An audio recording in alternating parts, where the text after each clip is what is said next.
এই যে রিকশাওয়ালা ভাই, দ্রব্যমূল্যের দাম যে হারে বৃদ্ধি পাচ্ছে, আপনি কি ঠিকঠাক ভাবে 3 বেলা খেতে পারছেন? খাইতে পারি না মানে? রিক্সা চালায় আইফোন কিনা লাইছি, ডেইলি আমার ইনকাম 1500 থেকে 2000 টাকা। আমি তো গরু আর মুরগি ছাড়া ভাতই খাই না। আর জিনিসপত্রের দাম বাড়লে কি ইনকামও তো বাড়ছে। কিভাবে? কিভাবে আবার কি? আগে রাস্তার এই মাথার থেকে ওই মাথায় গেলে 20 টাকা লইতাম, এখন লই 40 টাকা। ইনকামও বাড়ছে, জিনিসপত্রের দামও বাড়ছে। আগে তো পান্তা ভাতও জুটতো না, এখন তো গরু ছাড়া ভাতই খাই না। ওই বেটা, তুই কি নেশা করছস? নেশা করে এসব কথা কইতাছস? আমি 20,000 টাকা চাকরি কইরা না পারি খাইতে, না পারি ঘর ভাড়া দিতে, জিনিসপত্রের খালি দাম আর দাম। হালার ঘরে হালা, তুমি চাকরি করতে যে কাম করো 7 ঘন্টা, তোমার কি বেতন দিব 2 লাখ? যোগ্যতা নাই, আবার দোষ দাও সরকারের। তার মানে কি আপনি বলতে চাচ্ছেন সবাই জব বাদ দিয়ে রিকশা চালাবে? অবশ্যই। আমি কি কইলাম? আমি তো গরু ছাড়া ভাতই খাই না। আমি সারাদিনে কাম করি 12 ঘন্টা, তো আমি গরু না খাইলে কি ওই গরু খাইবো? ওই বেটা, তুই তো অশিক্ষিত, তুই চাইলে রিক্সা চালাইতে পারবি। আমার ছোট ভাই অনার্স পাস কইরা রাস্তা রাস্তায় ঘুরে চাকরি পায় না, ওই চাইলে কি তোর মতো রিক্সা চালাইতে পারবো? হালার ঘরে হালা, মাস্টার্সের সার্টিফিকেট বাসায় ঝুলাই থুই আইছি, পুরা সে বাসা বানাইছে। আর তুই এইসব বেটা অনার্স লয়ে। আর শিক্ষিত হইছে কি হইছে? রিক্সা চালাই নাকি খারাপ? আর শিক্ষিত হইছে দেখি কি আমি রিক্সা চালাইতে পারবো না? বাবু মাইনছে কি কইবো? ওই বেটা, তোর কি মাইনছে বাদ দিয়া যায়? আর হালার ঘরে হালা, তোরা 2 দিন পর নাটক করস, সার্টিফিকেট পুরা এলাস। অনার্স মাস্টার্স পাস করছস আলটিমেটলি করে, চাকরি পাবি কইতে? যারা পাওয়ার হেরা পায়, এরা নিজেরা ওইভাবে তৈরি করে। তোরা 10 লাখ বেকার ঘুরস কি লিগা? সরকারের দোষ দাস কি লিগা? তোরা যখন বুঝছস যে তোর দিয়া পড়ালে হইব না, করতে গেছিস কে জোর কইরা?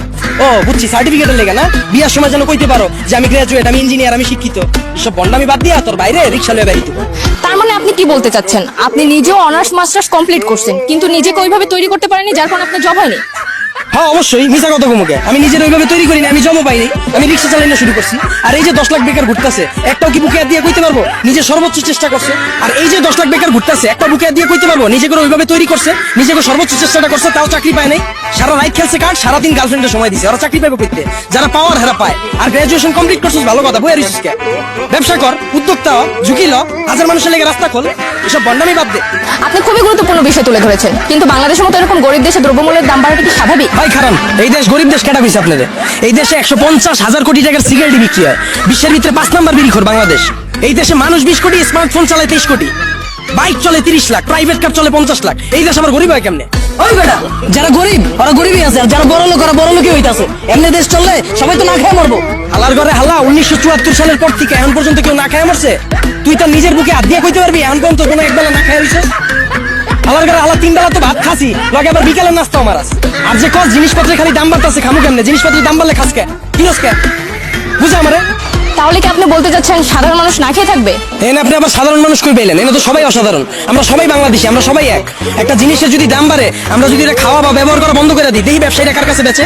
যখনই আমরা খবর পাই কালকে থেকে পেঁয়াজের কেজি 20 টাকা বেড়ে যাবো, ওই দিনে যাই আমরা দোকানে ভিড় করে লাই, তো দোকানদারও তো আমরা বুঝেই দিতেছি পেঁয়াজের কেজি 20 টাকা হোক আর 2 লাখ টাকা হোক, আমরা কিনা খামুই। যেটা মার্কেটে চাহিদা বেশি থাকবে ওটার দাম তো বাড়বে। আমরা যদি সিদ্ধান্ত লই আমরা খামু না, ব্যবসায়ীরা বেচবো কার কাছে? আর পৃথিবীর যখন জন্ম হয়েছিল তখন কি এত খাওয়ান দাওয়া ছিল? তখন কি এত বার্গার ছিল, পিজা ছিল? তখন কি মুরগির কালাবুনা ছিল? কে মানুষ শাক পাতা খেয়ে বেঁচে রয়েছে না? আমরাও পারো, আমাকে সবার একই তৈব। যে কোনো সিন্ডিকেট ভাঙার লেগে আমরা নিজেরাই যথেষ্ট। আর সরকারের দোষ দিয়ে লাভ কি? আমরা জনগণ নিজেরাই তো চুতিয়া।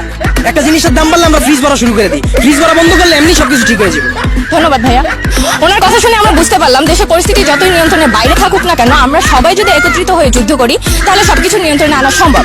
দেশের সাধারণ জনগণ ও বেকার যুবকদের চিন্তাধারা যদি আমরা পরিবর্তন করতে পারি, তাহলে আমরা খুব সুন্দরভাবে সামনে এগোতে পারবো। আপনাদের সবাইকে ধন্যবাদ এতক্ষণ আমাদের সাথে থাকা।